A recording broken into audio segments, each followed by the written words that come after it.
2014 ते 2019 या काळात देवेंद्र फडणवीसांनी राज्याचा मुख्यमंत्री पदाचा भार स्वीकारला होता। गेल्या टर्ममध्येही फडणवीस मुख्यमंत्री झाले, पण अवघ्या काही तासांसाठी। पण 5 वर्षांनंतर ते पुन्हा आलेत। मुंबईच्या आझाद मैदानात फडणवीसांनी मुख्यमंत्री पदाची तिसऱ्यांदा शपथ घेतली, पण आता पुन्हा आल्यानंतर फडणवीसांसमोर मोठी आव्हानं आहेत। ती आव्हानं कोणती पाहूयात या खास रिपोर्टमधून।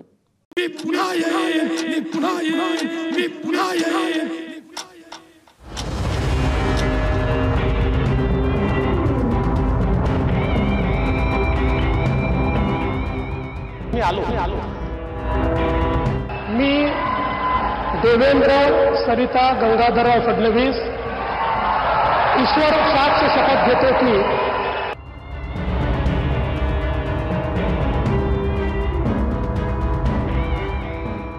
पुढची वाट ही आपल्याला अपेक्षा पूर्ण करण्याकरता संघर्षाची आहे।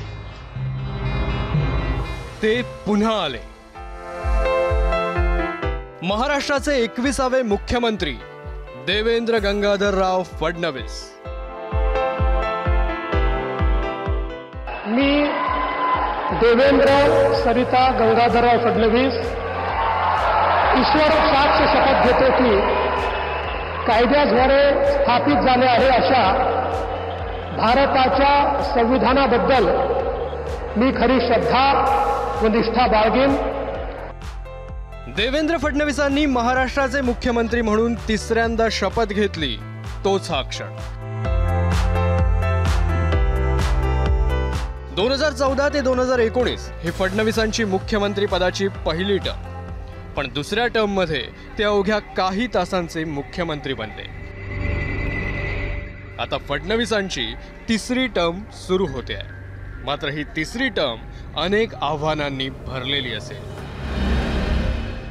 पुढची वाट ही आपल्याला अपेक्षा पूर्ण करण्याकरता संघर्षाची आहे। फडणवीसांसमोर सर्वात मोठं आव्हान असेल आर्थिक पातळीवर।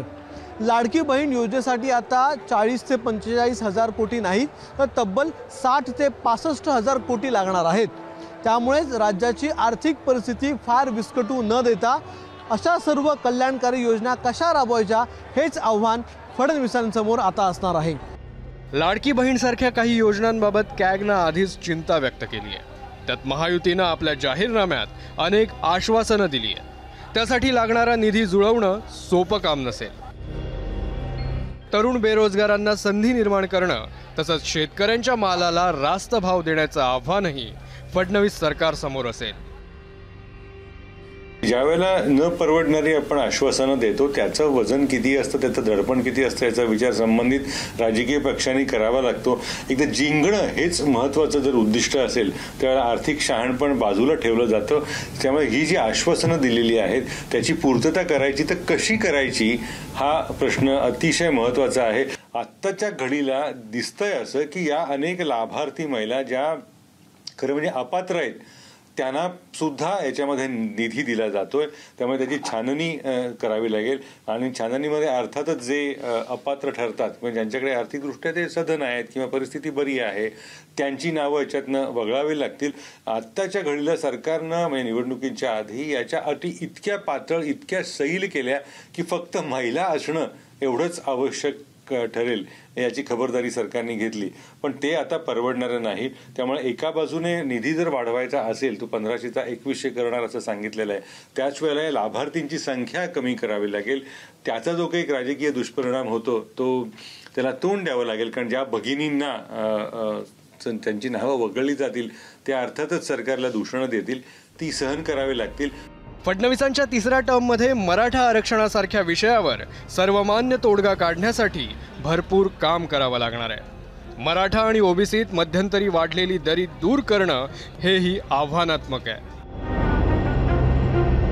सातत्यानं सरकारी भरती लवकरात लवकर करावी, आहे ती पदे भरावीत आणि त्या पदांमध्ये आरक्षण मिळावं अशी जी मागणी काही समुदायाकडून त्यातल्या त्यात मराठा समाजाकडून येते, त्याचा सामना कसा करायचा हे मात्र आव्हान राज्य सरकारपुढे आहे।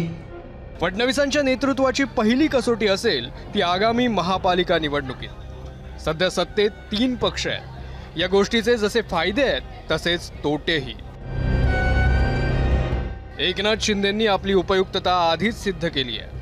अजित पवार बराच वेळ विंगेत वाट पाहत उभे आहेत. या दोघांसोबत समन्वयी साधणं फडणवीसांसाठी कसोटी असेल. त्यात पक्षांतर्गत स्पर्धा, दिल्लीश्वरांच्या अपेक्षा आणि बदलत जाणारी राजकीय समीकरणं याकडेही फडणवीसांना लक्ष ठेवावं लागेल.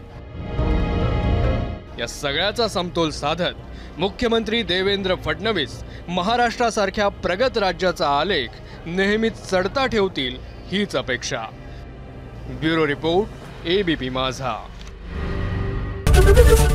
एबीपी माझा, उघडा डोळे बघा नीट.